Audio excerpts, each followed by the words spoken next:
நீங்களும் வர்ம மருத்துவர் ஆகலாம். என் ஹஸ்பண்ட் தான் படிக்கணும்னு வந்தாங்க. நான் பேசிக்கலி ஃபிசியோதெரபிஸ்ட்டு.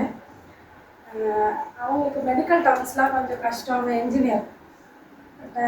சரி புரியணும், கிளாஸும் புரியணும், அதை நீங்கள் ப்ராக்டிக்கலாகவும் அப்ளை பண்ணணும் அப்படின்னா நாங்கள் ஆல்ரெடி டான் தெரப்பின்னு ஒன்று படித்தோம். அது ப்ராக்டிக்கலாக நான் எதுவுமே பண்ண முடியல. ஃபுல் அண்ட் ஃபுல் மேனிப்புலேட்டிவ் டெக்னிக்காக இருந்தது.